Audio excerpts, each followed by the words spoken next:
नमस्कार विद्यार्थी मित्रों, हूँ प्रवीणाबेन परीख मारी यूट्यूब चेनल में आपनो हार्दिक स्वागत करूँ छूँ। धोरण 9 संस्कृत में अगाऊ आपणे पाठ 7 नो अभ्यास कर्यो हतो। आजे तेना स्वाध्यायनो अभ्यास करीशुं। स्वाध्याय में पहलो प्रश्न छे विकल्पेभ्यः समुचितम उत्तरम चित्वा लिखत। विकल्पमांथी साचो उत्तर शोधीने लखो। पहलो प्रश्न छे प्रभातकाले वायसः कम अपश्यत। जवाब छे व्यागम। बीजो छे गगने कः सपरिवारः व्यसर्पत। चित्रग्रीव। त्रीजो प्रश्न छे विपत्काले किं करणीयम। धैर्यम अवलंबनम। चौथो छे तृणे गुणत्वम आपन्नैः के बंधीयते। तो मत्तदंतिनः। पांचमो प्रश्न छे मूषक राजेन कपोतानां बंधनानि केन छिन्नानि। दंतैः। छठो प्रश्न छे सह तीक्ष्णै दंतैः जालम खाली जग्या प्रायतत छेत्तुं। पछी सातमो प्रश्न छे वयम खाली जग्या वयम पदस्य एकवचनम किम एटले वयमनुं एकवचननुं रूप शुं आवशे तो अहम। पछी आठमो प्रश्न छे रेखांकित पदस्य समासनाम लिखत। व्याघ्रेन तेंडुलकरना विकीर्ण जालम विस्तीर्णम। तेंडुलकરની નીચે રેખા કરી છે એનું સમાસનું નામ લખવાનું છે, તો એમાં છે ષષ્ઠી તત્પુરુષ સમાસ. પછી અહીંયા નવમો પ્રશ્ન છે સ્મ પ્રયોગમ કુરુત એટલે સ્મનો પ્રયોગ કરો. વિહગા તત્ર ન્યવસત, ન્યવસતની જગ્યાએ સ્મનો પ્રયોગ કરીને મૂકવાનો છે. ન્યવસનનું વર્તમાનકાળનું રૂપ અને પછી સ્મ મૂકવાનો, તો નિવસંતી સ્મ. પછી આગળનો બીજો પ્રશ્ન છે એક વાક્ય સંસ્કૃત ભાષાયા ઉત્તરત એટલે એક વાક્યમાં સંસ્કૃત ભાષામાં જવાબ લખો. પહેલો પ્રશ્ન છે તાંડુલકરાન અવલોક્ય કપોતાઃ कीदृशाः अभवन्. જવાબ છે તાંડુલકરાન અવલોક્ય કપોતાઃ લુબ્ધાः अभवन्. બીજો પ્રશ્ન છે બદ્ધાः કપોતાः કમ तिरस्कुर्वन्ति स्म. बद्धाः कपोताः यस्य वचनेन जाले समपतन च तं कपोतं तिरस्कुर्वन्ति स्म. ત્રીજો પ્રશ્ન છે અલ્પાનામ વસ્તુનામ સંહતિ કીદૃશી ભવતિ. અલ્પાનામ વસ્તુનામ સંહતિ કાર્યસાધિકા ભવતિ. ચોથો પ્રશ્ન છે જાલેન સહ ઉત્પતિતાः વિહગાः कुत्र गच्छन्ति. जालेन सह उत्पतिताः विहगाः हिरण्यकनामकस्य मूषकराजकस्य समीपं गच्छन्ति. पांचमो प्रश्न छे भूतले शंकाभिः किम् आक्रान्तं भवति. भूतले शंकाभिः दुर्लभं सर्वम् अन्नं च पानम् आक्रान्तं भवति. प्रश्न नंबर 3 છે રેખાંકિત પદાની આધૃત્ય પ્રશ્ન નિર્માણમ કુરુત. એટલે રેખાંકિત કરેલા શબ્દની જગ્યાએ પ્રશ્ન વાક્યનું શબ્દ મૂકીને પ્રશ્ન વાક્ય બનાવવાનો છે. પહેલો છે ગોદાવરી તીરે વિશાળ શાળમલી તરુઃ અસ્તિ. ગુજરાતી કરીએ તો ગોદાવરી નદીને કિનારે વિશાળ શીમળાનું તરુ એટલે ઝાડ હતું. હવે આપણે એને કહીએ તો ગોદાવરી તીરની જગ્યાએ મૂકી કુત્ર, તો કુત્ર એટલે ક્યાં. ક્યાં વિશાળ શીમળાનું ઝાડ હતું, તો ગોદાવરી નદીને કિનારે. તો અહીંયા કુત્ર વિશાળ શાલ્મલી તરુઃ અસ્તિ. બીજો પ્રશ્ન છે વ્યાગેન જાલમ વિસ્તીર્ણ. વ્યાગેન એટલે પારધીએ ઝાડને પાથરી અથવા ફેલાવી. તો પારધીએ શું ફેલાવ્યું, તો ઝાડ ફેલાવી. ઝાડની જગ્યા આવશે કિમ.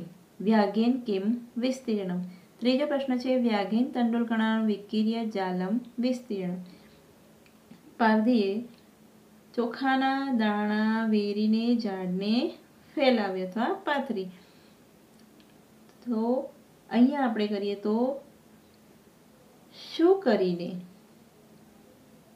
વ્યાઘ્ર એટલે પારધીએ ચોખાના દાણા વેરીને ઝાડ ફેલાવી. તો શું ફેરીને ઝાડ ફેલાવી અથવા શું કરીને, તો કિમ કૃત્વા એટલે શું કરીને. વ્યાઘ્રેન તેંડુલકરાન કિમ કૃત્વા જાલમ વિસ્તીર્ણમ. પછી ચોથો પ્રશ્ન છે વાયસઃ પ્રભાતકાલે વ્યાઘમ અપશ્યત.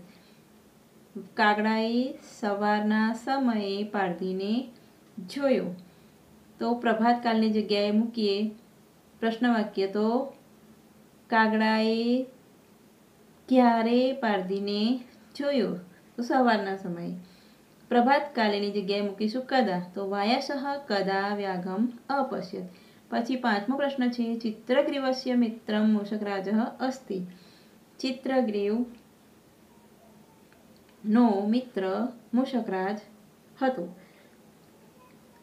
ચિત્રગ્રીવ એની જગ્યાએ મૂકીએ તો કોનો મિત્ર મૂષકરાજ હતો? તો ચિત્રગ્રીવનો. મૂષકરાજસ્ય કસ્ય મિત્રમ અસ્તિ. પછી આગળનો પ્રશ્ન ચોથો છે ઘટના ક્રમાનુસારમ વાક્યાને લિખત. એટલે ઘટનાના ક્રમ પ્રમાણે વાક્યો લખવાના છે. આમાં હું ડાયરેક્ટ જવાબ બોલીશ. પહેલું આવશે વાયસઃ કૃતાંતમ એવ દ્વિતીયમ અટંતમ વ્યાઘમ અપશ્યત. પછી બીજું આવશે વૃદ્ધાનામ વચનમ આપતકાલે ગ્રાહ્યમ એવ. ત્રીજું આવશે અનંતરમ તે સર્વે જાલેન બદ્ધાઃ અભવન.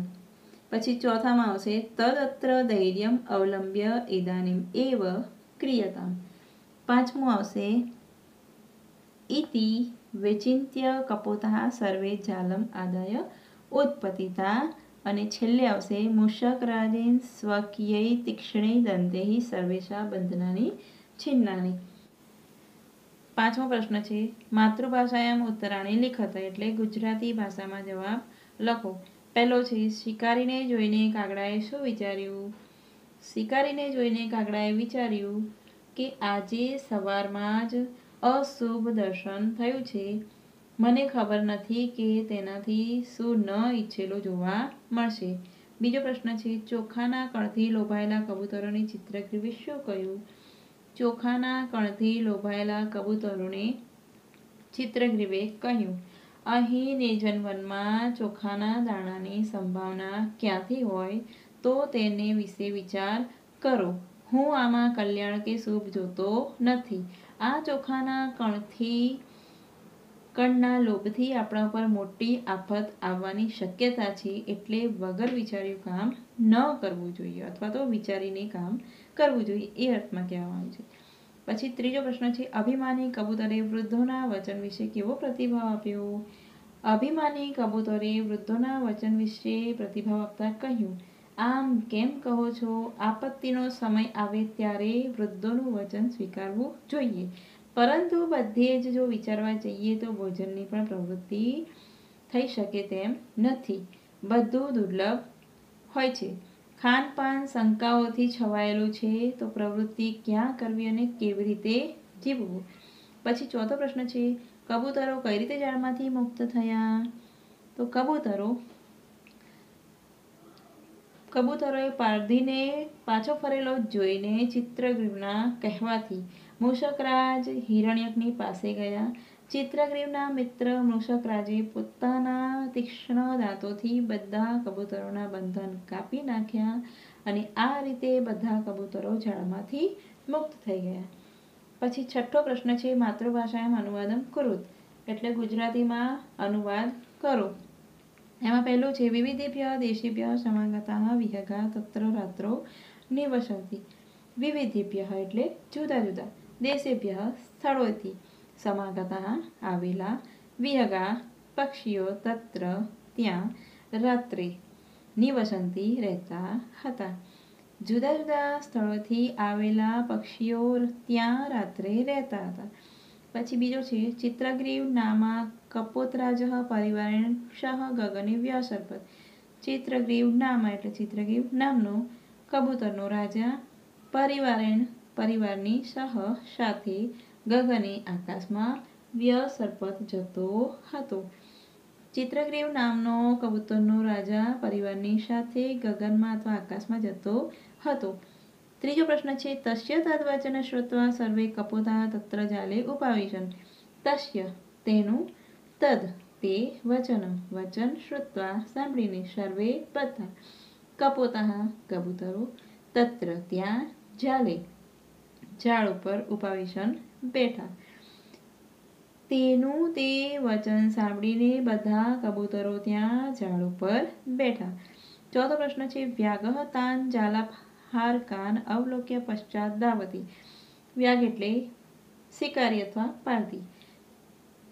ઝાલાફારકાન એટલે ઝાડને લઈ જનારા, તાન તેઓને, જોઈને, અવલોક્ય જોઈને, પશ્ચાત પાછળ, ધાવતી દોડે છે. શિકારી ઝાડને લઈ જનારા તેઓને જોઈને પાછળ દોડે છે. પાંચમો પ્રશ્ન છે તીક્ષ્ણૈ દંતૈ બંધનાની છિન્નાની. તીક્ષ્ણ દંતૈ દાંતોથી, બંધનાની બંધનો, છિન્નાની કાપી નાખ્યા. તીક્ષ્ણ દાંતોથી બંધનો કાપી નાખ્યા. વિદ્યાર્થી મિત્રો, અહીંયા આપણો સ્વાધ્યાય પૂરો થાય છે. તમારે પ્રશ્નો વાંચવાના તથા લખવાના રહેશે. અસ્તુ. Thank you.